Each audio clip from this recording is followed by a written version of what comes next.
Yang saya hormati Tuan Pengatua kita, Saudara Abdin, pendulung-pendulung kanan, guru-guru, tuan-tuan dan puan-puan, para ibu bapak sekalian. Kita bersyukur pada pagi ini kita sekali lagi dapat bersama-sama, walaupun melalui maya, tetapi ia adalah satu cara yang paling selamat bagi kita.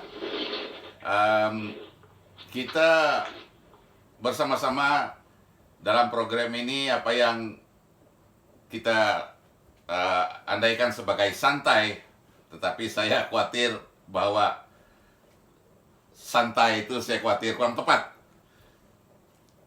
Memandangkan benda ini benda serius, dan kalau boleh kita serius lah walaupun kita bersantai. Ya, Tuan. Untuk menangani masalah yang kita kenal pasti sebagai satu masalah kemerusutan dalam pembelajaran anak-anak ketika berada di rumah pada masa ini. Saya melihat masalah-masalah yang telah dikenal pasti ini adalah masalah mudah. Sebab apa? Di antaranya ialah masalah umum, kekurangan atau tidak ada alat gadget, komputer dan handphone. Itu masalah mudah. Sebab mudah diatasi. Ada kan saja. Dan masalah lain, telepon, liputan, itu pun masalah yang mudah. Bagi selesai. Keadaan rumah yang sempit, suasana di rumah yang kurang selesa untuk belajar, itu pun masalah mudah. Keharmonian keluarga yang ibu bapa kadang-kadang bertengkar, itu pun masalah mudah. Tetapi tuan-tuan dan puan-puan, seperkara yang saya ingin tekankan ialah minda. Kalau orang sakit, dia sakit kaki kah, sakit perut kah, sakit tangan kah, dia boleh berpikir untuk datang sendiri berubat, berjumpa dokter pakar, berubat. Sebab dia rasa kaki dia sakit atau bisul di buntut kah, ataupun terkancing nanah kah, itu semua dia boleh fikir dan dia berubat. Tetapi kalau penyakit itu di minda, di otak, siapa yang berpikir untuk dia berubat? Jadi masalah ini ialah, kalau kita dapat melihat dari segi sudut minda, itu mungkin itu yang amat baik yang kita perlu beri perhatian. Dan sehubungan dengan program kita pada pagi ini,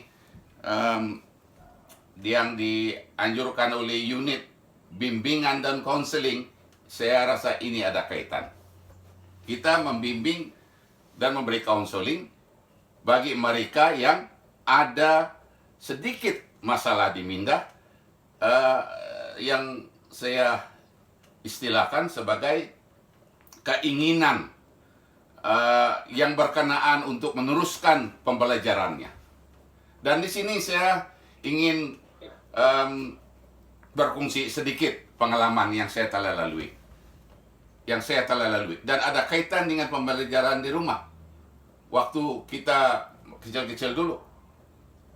Tahun 1970. Saya Derja 6. Di kampung, tinggal di rumah sempit, pergi tidak ada listrik, tidak ada karan, guna pelita. Belajar di rumah pun begitu sengsara. Lepas itu gagal Derja 6. 46% saja mengulang Derja 6. Dan satu masa ada seorang kawan, dia tunjukkan saya gambar orang graduan, tupik persegi. Dan di situ ada sesuatu berlaku di minda kita yang kita ingin capai kepada itu. Oke, saya ulang Derja 6. Mengulang Derja 6, oke, lulus Derja 6. Pergi tingkatan 1. Di masa itu minda kita sudah berubah. Kita sendiri sebagai pelajar itu ingin untuk meneruskan pelajaran. Ke tingkatan 1, 5 batu jalan kaki. Pergi balik 2 jam. 3 tahun. Kemudian lulus, pergi tingkatan 4. Begitu sengsara mencari di mana tempat belajar. Sampai begitu saya pergi Labuan. Dari Kuala Penyu jalan menyusur pantai sejauh hampir 10 batu untuk cari orang ke Labuan. Kemudian jumpalah satu nelayan. Kemudian dia janji bila ke Labuan. Saya ikut. Kemudian saya pergi sekolah tingkatan 4 sendiri. Tinggal dengan saudara di rumah kongsi saudara yang bekerja sebagai buruh kasar binaan membuat di sekolah itu, dan tinggal di rumah kongsi bersama-sama mereka selama 2 tahun. Lulus tingkatan 5, grade 3 sastra. Oke, sekarang oleh sebab keinginan minda itu sudah berubah, kita sudah daripada grade 3 sastra tingkatan MCA tingkatan 5, kita mencapai memperoleh bachelor science, master science, dan ya kedoktoran science. Jadi itu ada kaitan dengan minda. Jadi oke, saya punya bapak seorang ini sudah meninggal, tetapi satu ketika dulu dia waktu kecil-kecil dia seorang yang selalu mabuk, tapi syukur sebelum meninggal dia sudah sadar, dan pada masa graduan kedoktoran dia di samping saya. Oke, itu ada kaitan dengan bagaimana kita mendorong seseorang budak supaya dia sendiri belajar. Jadi saya nyatakan demikian, tuan-tuan dan puan-puan. Jika kita para ibu bapak dan guru-guru berjaya untuk menerapkan keinginan itu kepada anak-anak kita sendiri, saya rasa masalah kita akan menjadi ringan.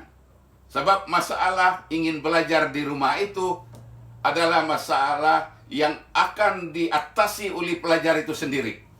Pelajar itu sendiri akan mengatasi masalah itu, masalah yang kita hadapi sekarang sebagai ibu bapak dan guru-guru yang belajar di rumah. Ya, dengan demikian, tuan-tuan, saya harap kita akan berusaha para ibu bapak dengan guru-guru melihat dari sudut bagaimana kita dapat inilah lidah orang tua nih, memastikan diri, motivasi terhadap anak-anak, mengubah minda mereka supaya semua mereka akan terus berusaha untuk mengatasi masalah yang mereka hadapi. Jadi sekian, saya rasa dalam perbincangan nanti kita akan sambung. Terima kasih Tuan Pengurus sekali lagi. Terima kasih. Terima kasih. Oke, terima kasih pada YDP. Dan nampak jelaslah sebenarnya bila kita mau sesuatu, dia berasaskan kepada mindah lah. Itulah pepatah Melayu ada mengatakan hendak 1000 dak, tak hendak 1000 dalih lah. Dimana saya pun setuju sangat dengan apa yang dikatakan oleh Dr. tadi, YDP. Dan itu sebenarnya bergantung pada minda belajar lah, keinginan dan semangat lah. Oke, terima kasih kepada YDP atas apa yang telah diberikan tadi.